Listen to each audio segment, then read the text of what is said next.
Hi friends, welcome to Skyline Networks. ఆంధ్రప్రదేశ్లో ఒక భారీ ఆర్థిక అప్డేట్. ముఖ్యమంత్రి ఎన్ చంద్రబాబు నాయుడు రాష్ట్రంలోని లాంగ్ పెండింగ్ సబ్సిడీ బకాయిలను 7,500 కోట్లుగా తీర్చిదిద్దడానికి సిద్ధమవుతున్నారు. ఇది ఎన్డీఏ కూటమి బలాన్ని మరియు కేంద్రం సహకారాన్ని ప్రతిబింబిస్తుంది. ఈ సబ్సిడీలు 2 విడతల్లో చెల్లించబడతాయి.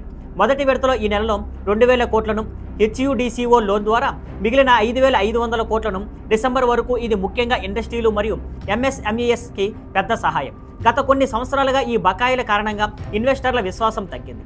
పరిశ్రమలు అనిశ్చితులు ఉన్నాయి. చంద్రబాబు ఈ నిర్ణయం ద్వారా వ్యాపార విశ్వాసం తిరిగి స్థాపించడంతో పాటు సమగ్ర పరిశ్రమ వృద్ధికి ఎంఎస్ఎంఈఎస్ను ప్రాధాన్యం ఇచ్చారు. ఈ సబ్సిడీ విడుదలతో రాష్ట్రంలో వ్యాపారులకు నమ్మకాన్ని, గ్రామాల నుండి పట్టణాల వరకు సమగ్ర వృద్ధి అవకాశాలను అందించడం జరుగుతుంది.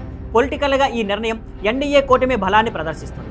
గత ప్రభుత్వాలు తక్షణ నిర్ణయాలు తీసుకోలేకపోయిన సందర్భంలో చంద్రబాబు నేతృత్వంలో స్పష్ట నిర్ణయాత్మక చర్యలు తీసుకోవడం ఆంధ్రప్రదేశ్ను ఆకర్షణీయమైన ఇన్వెస్ట్మెంట్ హబ్గా మళ్లీ స్థాపిస్తోంది. మరియు గ్లోబల్ ఇన్వెస్టర్స్ సమ్మిట్ నవంబర్ 14కి కొద్ది రోజులే మిగిలిన సందర్భంలో ఈ ధైర్యపూర్వక నిర్ణయం రాష్ట్రాన్ని వ్యాపార పెట్టుబడి మద్దతులో సురక్షిత ప్రామాణిక స్థానంగా నిలిపేలా చేస్తుంది. మరి ఫ్రెండ్స్, ఈ 7,500 కోట్ల సబ్సిడీ, ఎన్డీఏ బలం, ఆంధ్రప్రదేశ్ వ్యాపార అవకాశాలు గురించి పూర్తి వివరాలు తెలుసుకోవాలంటే మా ఛానల్ను ఫాలో అవ్వండి. See you on Skyline Networks. Thank you for watching. Please like, share and subscribe.